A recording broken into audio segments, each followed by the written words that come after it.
Hello and what is up everybody, Cliff Biggs here, showing you tech. I haven't done a first impression on new technology in a while because I'm not the person who just goes out, buys something and then returns it after doing a video about it. Most shiz that I buy is something that I plan to keep. And today, I'm showing you my Christmas gift to myself slash birthday present to myself slash New Year's gift to myself slash um next year birthday and Christmas gift to myself. The Pixel 8 Pro by Google. So this big old chunker sitting on my table here is it. It's the Pixel 8 Pro. So a couple things I want to start off almost immediately with. This is basically a first impression. It's not a consumer review. I haven't had it long enough to do a review. I have some strongly worded opinions about it. And that is mainly my main issue is not so much it's kind of the setup. So with Google, right? If you have an Android phone, you can back up your phone to Google Clouds, and from there you can transfer from phone to phone. The only thing I didn't like is that if I go into my phone here, unlock said phone with the fingerprint, the only thing I didn't like is that it doesn't put your apps back where they was. So all these apps here, I have to manually put these back. It will go and reinstall all your apps, but it won't put them back and put your wallpaper back. Because on other phones, like when I had HTC and I switched from phone to phone, or I had OnePlus like I'm currently using right now to record this video and switch from phone to phone, it puts my apps back to where they was. And if I had a custom wallpaper, it'll put the custom wallpaper back. Google doesn't do that. They just bring your apps and that's it, which is kind of lazy. Other things I don't like. You see this thing right here? So you can't customize that. That is your most recent app. So that's to quickly go back to whatever app you used last, which in this case here was the temperature gauge app, which works incredibly fast. So what you do is you go into the temperature gauge app, you tell it to measure the temperature or something, you point at a surface, that little ping is showing you where the IR sensor is, you tap here, boom. Yeah, it's literally just that fast. It takes no time at all. So it's going to keep saying this table is like 66 degrees Fahrenheit. And for all you Celsius people out there, let me go ahead, turn over to Celsius. There you go. The table is 19 degrees Celsius. I'm going to go back to Fahrenheit because that's what I know. Now, literally, this is all you can do with it. Now, Google does say, for the best result, 2 meters away, and it has difficulties with things that are plus 300 and minus 5 degrees Fahrenheit. So, not really good for telling if you have an oven that's like the right temperature. It can tell you when something is hot, boiling hot. But, let's say you have an oven and you're worried it doesn't have a... The F is it seeing? Okay, I don't know what the fuck it's reflecting back. But yeah, let's say, you wanted to quickly tell, like, if your oven is up to temp. Yeah, it's not going to tell you if your oven's like, 400 degrees or whatnot. So none of that. It can tell you something's frozen, but if I see ice, I know something's frozen. So I'm not going to worry about that. If you want to know your body temp, sure, you can do that as well.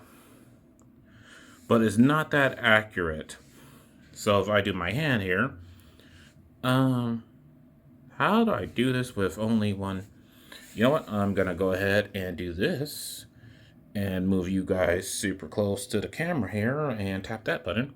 And it says my hand is 90 degrees. Yeah, that's about right. I'm normally colder than most people. I'm a cold hard bitch. Anyway. So yeah. Another things I don't like, the weather app keeps saying it needs a location. Other Android phones, you can just set it to a location and it will keep that location's data for you. And the only time it says, oh, you gotta use GPS is if you want an accurate weather temp for when you're moving about. Google on their infinite, we want your location data bullshit, forces this bullshit on you. I don't like that. Other things I don't like so far. Like I said, I got gripes. So there's a feature called Quick Tap, where you tap the back of the phone. It is super finicky. I don't know where you're supposed to tap. But if it was working, it would turn on my bloody flashlight. But since it didn't work...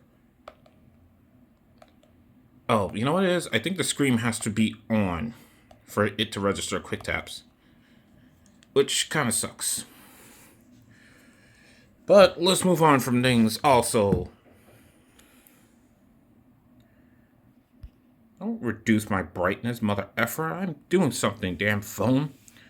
This is why I'm getting rid of you, OnePlus. All your energy saving BS. It's like, don't save my energy. God darn it. I don't need it. I didn't ask for it. So, other things. Bluetooth pairing is just. Google needs to do an update with Bluetooth pairing. Because I tried to pair my Pixel Watch to it. It paired, disconnected, and refused to reconnect until I factory reset my Pixel Watch. And then I went to its imitating of. I'm not sure what Apple calls it. It's like when you have an Apple device, you bring it real close to an Apple iPhone. It can just tell what the device is and begin the pairing, for your iWatch and the AirPods and whatnot. So Google has its imitation of it, which was cool. It recognized my device. It asked me for the pin. But yeah, I had to factory reset the watch and then go through the entire startup process again. Which was annoying because I had to go through it 3 times because it messed up multiple times, and I had to factory reset it multiple times because I didn't realize when you connect it to Fitbit, you have to quickly go back to the Google Watch app to complete the setup, because if you don't quickly go back, what happens is that it locks the watch. And so you have to factory reset the watch and begin the process again.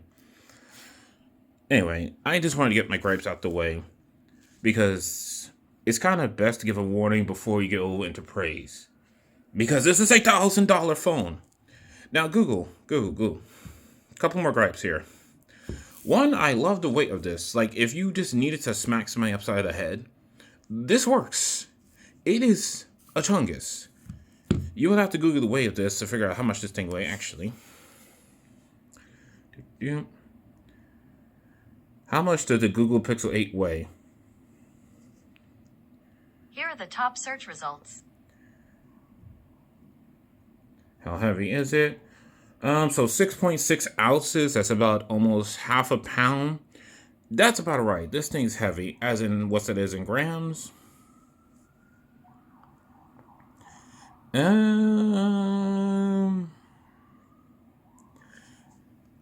What is 6.6 ounces in grams? 6.6 ounces is equivalent to 187.107 grams. There you go. So that's how heavy this thing is. It's a chungus. So immediately, right off the back, this thing was heavy. Like, you can tell when I put it down. So I'm loving that weight of it. The frame is solid. You have plenty to grip on. If this falls out of your hands must be covered with grease, oil, or you just sweat a lot. Because you just have a solid, chunky, easy to grip phone. It is top heavy because, as you can see, this is not a camera bump. No. This goes way beyond a camera bump. This is a bloody camera ramp. If I had one of those little finger skateboard things, I could probably do like an ollie kick flip onto a ground 50-50 and then off. Because holy thing, is that thing huge. As you can see, like, there's a lip there. Like, my finger is actually stuck. It can't move forward. And it's sharp edges. Like, they could have bezeled this. They could have ramped up to it. Done something with it. But no, both sides. Hard. Metal. Yeah, that thing is a beast. And both the Pixel 8 and the Pixel 8 Pro have this. So you cannot get rid of your camera ramp. I'm calling it a camera ramp. It's not a camera hump. It's not a camera bump. It's a straight up camera ramp. Okay? Seriously, somebody needs to get like one of those little mini skateboard toys and just do a kickflip all the way off of this shit right here. That's gonna be awesome. Other things. One, your power button and your volume buttons are both on the same side. I don't like that, but unfortunately that's how it is. I prefer them on the other side, but there's nothing on the other side. All that real estate they did jack all. Your bottom, you get your speakers. They are loud and the bass is bumping. It can vibrate your hand with how much bass will come out of those. There's a shit ton of bass, okay? You also got your USB-C connector there. Now, the funny thing is that technically it can do DisplayPort out, but it's disabled in Android. Like, someone went in and hacked their Pixel 8 Pro and realized it does support DisplayPort out. It's just off by default. I'm not sure if Google's going to add that later or what's the story is there. Oh, yeah, your SIM goes here. By the way, so speaking of SIM trays, this does support nano SIMs and eSIMs. So if you're switching over, remember you need a nano SIM or you need an eSIM. Now, if you're switching from Android to Android and your old phone is Nano SIM and you want to go eSIM, the phone can convert your Nano SIM to an eSIM for you during the startup process. Do know your SIM card is useless after that, and you'll probably have to call your carrier to put it back. I didn't do that because I like switching my phones. I don't want to call my carrier to switch my phones because it's none of their damn business what phone I have. So yeah, keep that in mind. So yeah, about it. Let me go over to the box here. So one thing I don't like, $1,000 phone, right? Here's a damn box for $1,000 phone. That's it. Let me show you the box of an $800 phone. This is what the OnePlus comes in. This is an $800 phone. You see this versus the $1,000. So, yeah. Also, let me go ahead and open the box here. I'm not going to do an unboxing. This is all you get, right? So you get your manual. You get your nice USB-C to C cable. You get no charging brick because Apple doesn't sell a charging brick with their phones. So why should any other manufacturer do that? So you have to deal with this bullshit. By the way, Google. Listen to me, bro. You want to do the whole entire, oh, we're not going to sell you a cable brick bullshit? You want to be like Apple? You see the problem here? This is USB-C to C, right? Almost everybody and their fucking dog, if they have any type of charging brick or charging ports or whatever, you can buy bloody radios and clocks that comes with USB type A ports. So you need to go ahead and either get a brand new charger that specifically supports USB-C, plugs into a laptop that has USB-C, or you need to get a USB-C to A adapter. Now, here's my problem with this. I don't have any problem with this cable here. I'm pretty sure it's a very nice, high-quality USB-C cable, especially since Google was a part of the spec team who made the USB-C connector. Here's my damn problem. This fucking useless piece of shit accessory here. This is a USB-C to A adapter. This is the opposite of what it should be. Because this right here is a one-time tool to convert or transfer over from the Google phone here. I mean, other way around. It's for you to transfer from, let's say, your iPhone to Android. This is fucking useless. I would rather this be a USB-C to A adapter. Whereas this would be a female USB-C port and this is a male USB-A port. That way, one, I can use this cable with older charging docks and accessories that I already spend money on and I already have. And people are going to say, your nails look awful. Shut the fuck up. And two, I don't like paying for accessories I'm not going to use. I'm not going to use this. This is a one and done deal. I cannot, like, once I'm done with a transfer, this is completely useless to me. Maybe I can use it if I had, like, a laptop that only had, like, USB-C and USB-A. I can probably convert, like, a laptop mouse, a regular mouse to USB-C with this. But this is useless garbage. E-waste. Absolute e-waste. Also, you might notice something, right? Look in this box here, right? You notice anything missing from this, $1,000 phone? So the box is done. There's no more to this box. Okay, this is molded in plastic. This is just your manual. That's it. You know something missing? Take a guess. What's missing? There is no SIM tray removal tool.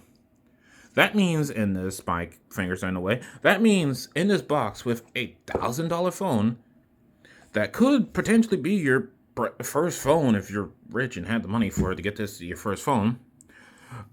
There's no SIM tray. That means if, let's say you were to buy this from like T-Mobile or AT&T or Verizon, right? You don't fuck Verizon. And say you was going to buy this from T-Mobile or AT&T, right? And you're going to the sale process and they say put your SIM into your phone. You would have no way to open your SIM tray unless you had a Barbie pin or a safety pin handy, or you already had a SIM tray removal tool. Luckily, I have one because it comes with an iFixit kit. Also, oh, behold, my $800 phone here. This thing here, this $800 phone here, this thing here, This $800 phone here, I'm repeating myself because it's taking me a while to open it. Oh, look, it came with a charging brick.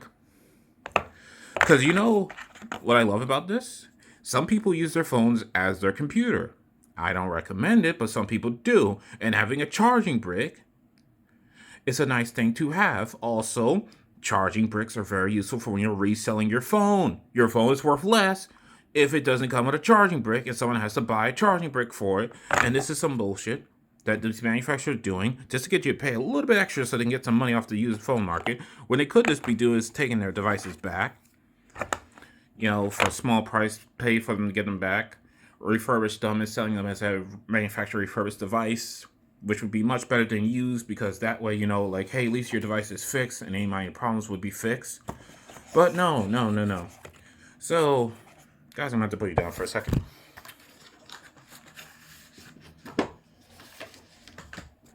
Oh, look at that. My $800 phone came with a SIM tray removal tool. This little piece of metal. That almost every phone I've ever had that has had nano SIM, or I think it was called mini SIM or micro SIM. It was regular SIM, micro SIM was quickly skipped, then it was mini SIM and nano SIM. Yeah, every phone I ever had with nano SIM, right? It came with this tool. This can cost, like, I'm pretty sure a penny for like 10 of these. Meaning Google saves no damn money from not including this. None whatsoever.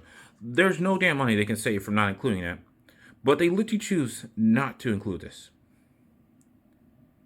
What the actual fuck, Google? Gonna put you down for a second and we're back. So yeah, what the actual fuck, Google? That's no way that can cost you money. There's no way in hell you're gonna tell me, like, oh, they cost so much money to include that little piece of metal just so somebody can put a SIM card in this. Alright, so moving on from that. Now I am going to say that I did purchase a case for this because I dropped my phone one time, fucked it up super badly when it hit the metal. When it hit concrete. There was sparks. Never again. So this is a first party Google Pixel case, as you can see. And it's okay. So it's a silicone rubber thingy. For some reason, I don't know why, but Google put felt in here. I'm not sure how I feel about that. I get it. It's going to be much better for this backing here because this is a ceramic backing. The felt is going to make sure that it doesn't scratches the back. But felt as an insulator, I would have much preferred this would just be plain plastic or even like metal. So if there was like heat coming from the back, because there is heat, it heats up just around this camera bump here. So I'm going to assume the processor is somewhere around this area here. I would love this if this was just metal, or if the felt was not in an area where the processor were at, like the processor, that area was like no felt, just metal. That would have been better. But, you know, it is felt. It feels nice. I ain't tell you to turn on. And as you can see, it adds a ramp here, and that's very good. Now, the one thing that got me worried is this right here. So this is very strong plastic yeah, that's plastic that they went ahead and reinforced. But as you can see from the camera, there's a wee bit of warping going on here. I've only had this for like a day, and well, 2 days actually. And from simply putting the phone in and out, I've already started to warp that plastic a slight bit, as you can see. But there is an advantage to it. As you can see, it adds a nice curve to it. It makes the buttons even thicker, easier to press. I know you're going to be complaining about my fingers and whatever. Fuck off. And it adds a nice little lip just above the camera area. So, you know, if this falls on its back, your camera is fine. If it falls on the front, your front screen is fine because there's a lip in the top. That's all good. I haven't checked to see if wireless charging charges through the case, because I know in OnePlus, if you get a OnePlus case, the wireless charging goes through it. Let me check that right now. Hold on, guys. I guess it does. Now, a couple things to... But yeah, other than that, I do love the size of it. It's a good size. I like the screen ratio. I love the smoothness. Like, you know how smooth a phone is when you can just go ahead and scroll through. I don't have a lot of apps, but when you can scroll through apps, it feels so good because it's like you can actually read text while scrolling. That's how you know you got a good smooth screen. Screen resolution is good. Like I said, the speakers have bass to them, so let's go ahead and try that real quick.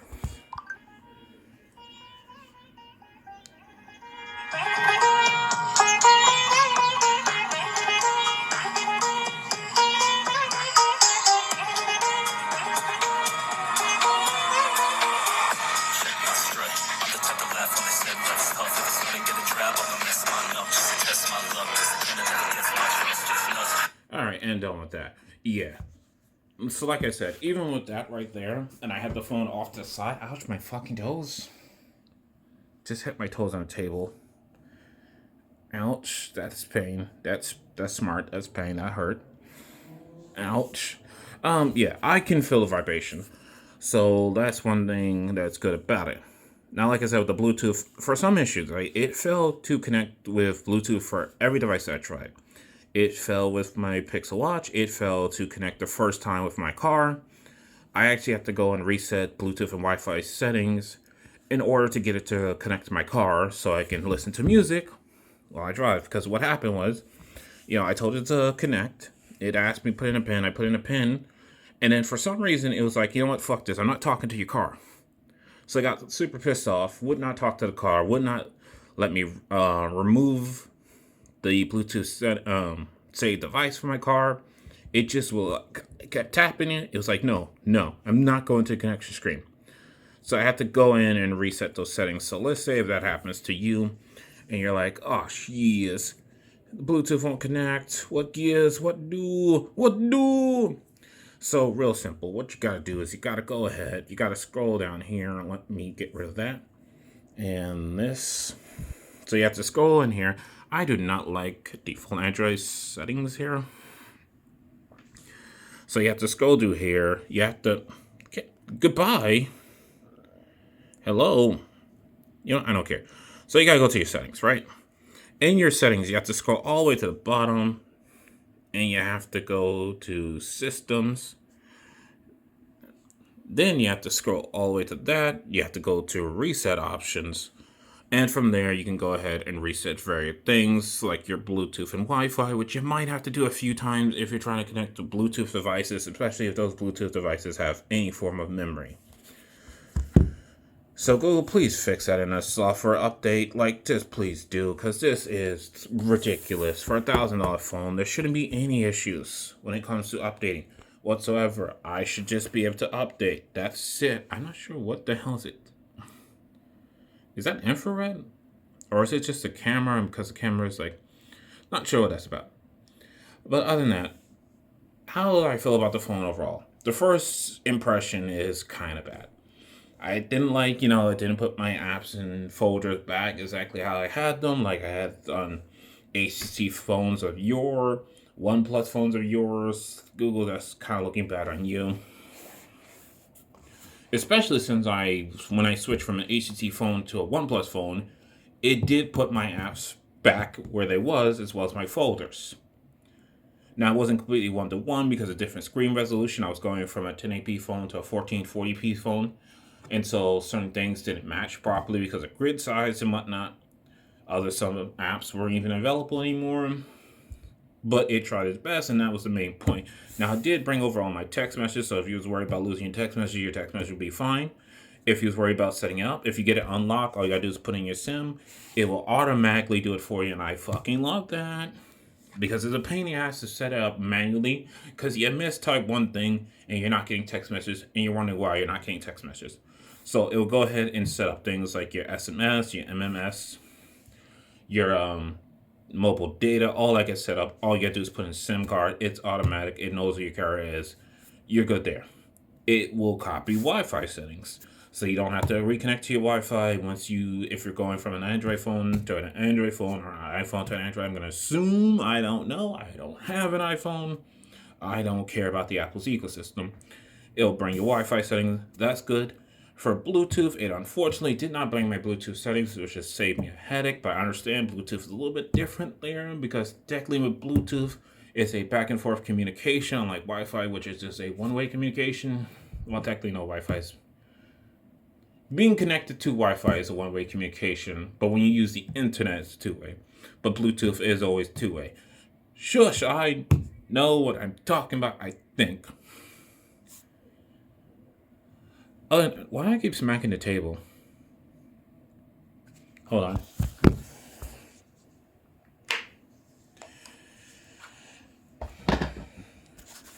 Alright, I just wanted to take it out the case because F that case. Anyway, other than that, like I said, it's got a good feel in your hand. It feels premium.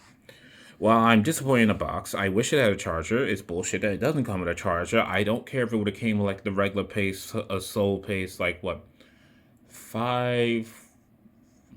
What is it? Oh my gosh. I think default is 20, if I'm wrong.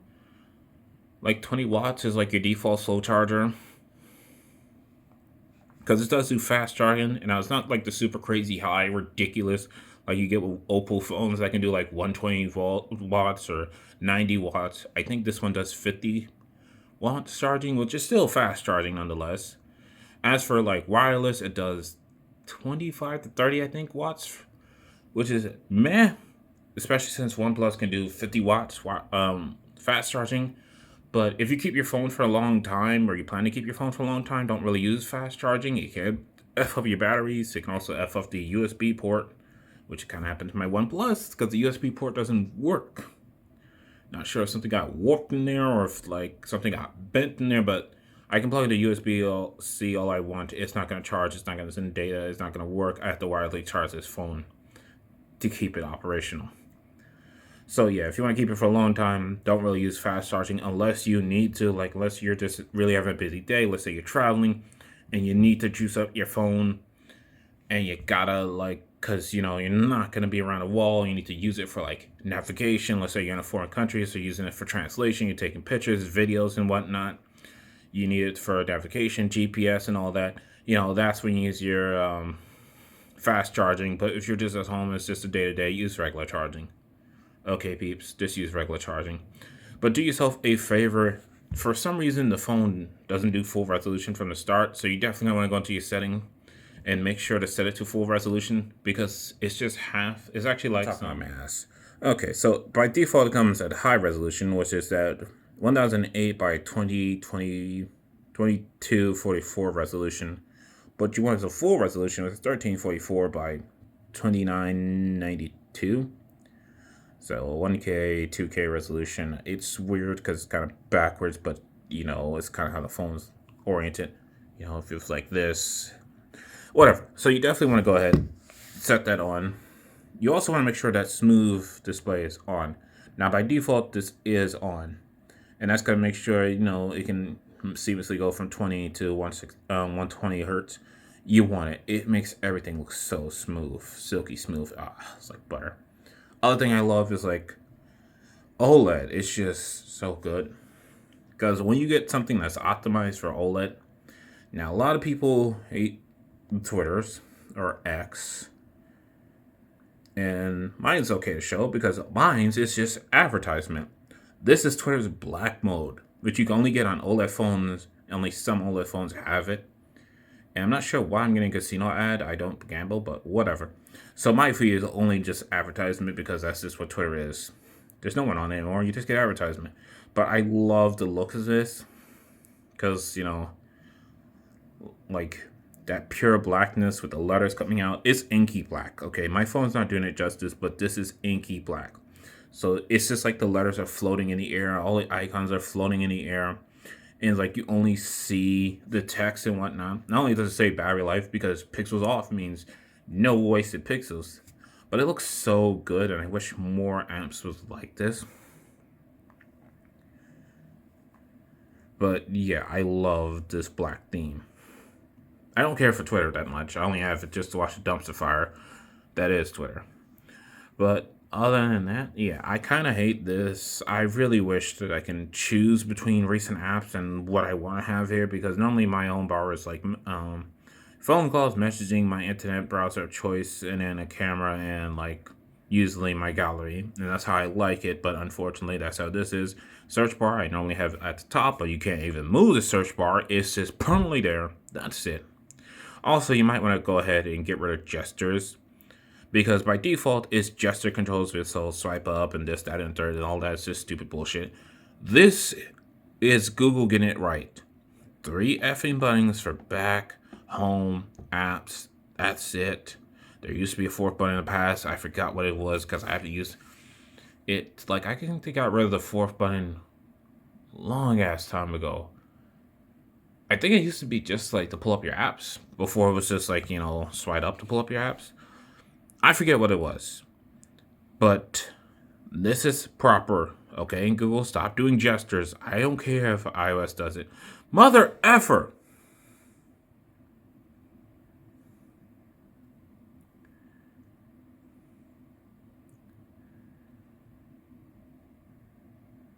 I don't have that turned on. I'm not sure what happened. I think I just got too close. Hey, Google. Stop listening to my voice. Alright. So I'm going to have to turn that off later. Because I didn't realize that was on. There's too much stuff on. Now, there's a lot of gimmicky stuff. Like, there's, what am I listening to? Which, by the way, if you didn't know how to do that, you can just, bring up Google Assistant, ask it what am I listening to, and then hold it in the air, and it'll tell you. But for some reason, it's like built in the phone. I don't know why. There's translation, which once again Google Assistant already does. So I'm not sure they're acting like this pickle feature where you can get on any Android phone. So whatever. The thermostat, like I said, it's sort of kind of useful, but not much. It could probably help you to let you know if the heaters are on, what temperature they set to, or should be set to. Because this is how I found out my heater in my apartment's not on, because I was freezing. I'm like, are these heaters even running? And I checked them and they're not. So, there's nothing like living in an apartment where it's like 40 degrees. Actually, you can see right there, it's currently 51 degrees. And my heaters are off. Thank you, BS. But like I said, if it's got problems, going above like 305, right? Yeah, if it's got problem going above 300 Fahrenheit, that means it's not really good for telling the temperature of an oven. -5 is whatever. I guess you can tell if your freezer's working or your refrigerator's working, but at the same time, you can just touch stuff in your refrigerator to know it's not working. And as for heat, it would be much better for heat because you don't really want to touch something that's like super hot. You can hold ice in your hand, it's just cold. You don't hold boiled water in your hand. So, you could tell, it's boiling, but it's like, I wish it was higher because that'd be a really great tool for baking, Let's say you're trying to deep fry something, you want to check your oil, make sure it's at the right temperature. Boom, you can tell, but at 300, if you haven't cooked before, deep frying happens really at 350 to 400 degrees Fahrenheit. So, yeah. Now, accuracy may vary based on, and with temperatures roughly -20°C to 155°C. Now, it's just saying it's going to get inaccurate at those temperatures because they're very hot. It's not saying it won't read them, but at the same time, I like an accurate reading, so I can use this as an oil thermometer from a distance or an oven thermometer from a distance. That would be great. Or maybe if I wanted to check the surface temperature of meat real quick while I'm cooking, just make sure that's the right temperature. That would be awesome, but you could probably do that because meat, you only cook between 155 to 165 degrees Fahrenheit, depending on what type of meat it is. So it's going to be good for that type of stuff. If you want to check if something's cooked at the right temperature, that's good. It's measuring surface temperature, which is always a little bit hotter. Well, it's always going to be hotter than the internal temperature, and it's the internal temperature you're going to worry about. But, yeah, it's got some features. Who knows? Maybe be okay for finding hot spots, but given the fact that it says the most accurate reading is only 2 inches away, which is 5 centimeters, and that's I don't know. It's kind of gimmicky. Now, I haven't really tested out the cameras too much. It's of a high quality, you can tell that. There's a weird bokeh that seems to be on by default when you try to take a photo, which I don't like. But it might be because I'm trying to take photos close up versus far away. I haven't tried Nightshade yet, which people keep calling night vision. So I'd love to try that out in the future. But like I said, this is a first impression. I only had it for 3 days. I'm very meh, but I spent the money and I don't really return my tech. And honestly, I don't know. Hopefully, with software updates, it gets better, or my next phone is going to be the Nothing Phone 3. Other than that, yeah, that's my first impressions. A lot of things. Google One, just put a charger back in the box, please. If you don't want, like, just put like a slow charger in a box, and then people can go and buy a fast charger if they want. Get rid of your stupid USB C to female A adapter. Is bullshit. It's useless. It's lithium e-waste. I have no purpose for it. Make that a USB C female to USB A male. It'll be useful, especially if you got the Pixel Watch, because guess what? The Pixel Watch charger is USB C only. It does not include an adapter. Fuck you, Google. But yeah. So that would be nice because it'd be useful not only for this and your phone, but also for the Pixel Watch and other things that are USB-C, but we really need A. That would be nice. A SIM tray tool. There's no way you're going to tell me you save money on that. That is a flimsy little piece of metal. That costs you nothing. Okay, let's pretend it doesn't. Let's not even pretend that's like costing you money. It's not. That's bullshit. And presentation matters, Google. You gotta do something for when you're charging $1,000. Like, I would have been so pissed if I got the Pixel Fold, which I do want a folding device, but I cannot pay more than $1,000 for a phone. I got this on a Black Friday sale. It was $800, less than that. It was 7 something, because I'm trading in my old phone, so I got a discount. But it's like, if I got like a folding device and it came like this, I would have been incredibly unimpressed. Now, call me a shadow bitch, really do. But I do love this unnecessarily big, imposing box because it makes me feel like I got something special. It feels solid. This feels more like wood than it does cardboard.